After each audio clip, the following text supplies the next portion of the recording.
Vanderhoof in the very cold but very beautiful winters of British Columbia, and in Vancouver, which was not so cold, just as beautiful, but also just as strange. This was a life-changing experience.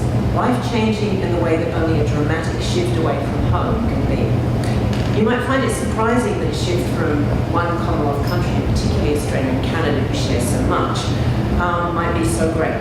But I was a 13-year-old girl transplanted from the warm, sunny climate of bush and beach and a secure, middle-class, homogeneous world to the mixed ethnic community of central BC, where First Nations, Mennonites, gun-slinging cattle ranchers, sometimes I thought I'd been transplanted to a Western movie, I have to say, and various others found themselves in uncomfortable proximity to one another.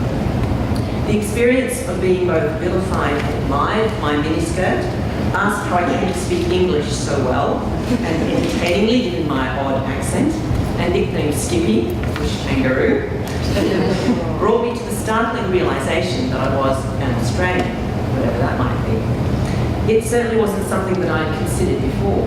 My centre had become someone else's periphery, and my unquestioned norm had become someone else's exotic.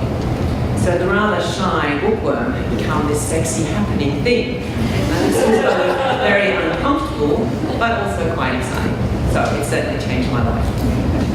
Time spent in Canada taught me more about what it meant to be an Australian than in fact it did about Canada. It wasn't until some years later, having in fact learned nothing about Canadian literature in Canada, this is the early 1970s, that I became interested in Canadian writing. Sometimes you have to move away in order to see things well.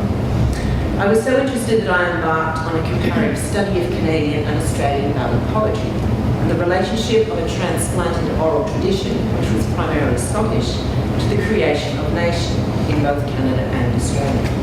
This would earn me a PhD from the University of London, and here I say, not London here, but London in the UK. And it's something that many people found quite odd at the time. Why would I go to Britain to study Australian and Canadian poetry? So the journey for me was in part a discovery of heritage that was linguistic, literary, and personal. I'm the daughter of English, Scottish, and Danish ancestry, and a fourth-generation Anglo-Celtic Australian. My interest in Canadian literature has been an interest in a shared colonial inheritance and a shared desire to become post-colonial, a desire to create a more equitable, more generous, and more compassionate society and culture. Australia and Canada have learned a lot from each other and have much more to learn from each other. But in my own case, I found my perspective on my world, and the larger world of which I was a part, changed not only by my residence in Canada, but my discovery of Caribbean poetry. This was the larger Commonwealth to which I belonged, and the larger and in many ways shameful history of which I was also a part. What was exciting and joyous about that discovery was the unique and incredibly exciting ways that the English language was being used. So the paper that I've written for this workshop on understanding Canada is about a Jamaican poet who has made Canada her home, or her other home, for the last 20 years, Collette Senior. Her residence in Canada is due to the immigration and multicultural policies that have so enormously enriched Canada as they have Australia.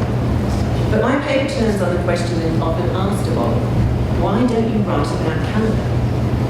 I ask why it is that Olive should be expected to write about Canada, particularly given the longevity and the size of the Caribbean community in Canada. Why should she write about the Caribbean? But in this paper, I also think about the ways in which she does in fact write about Canada. Canada as multicultural. Canada as implicated and entangled in the history of an African diaspora.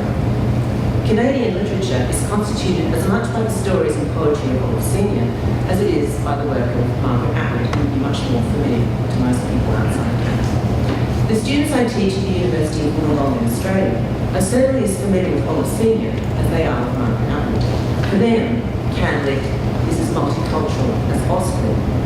The ways of being multicultural within the complex space of national paradigm and global movements of peoples are as fraught in Australia as they are in Canada. But I don't teach Canadian literature as CanLit. Rather, I teach it always in the context of other English language literatures of the Commonwealth, always as a compare and contrast exercise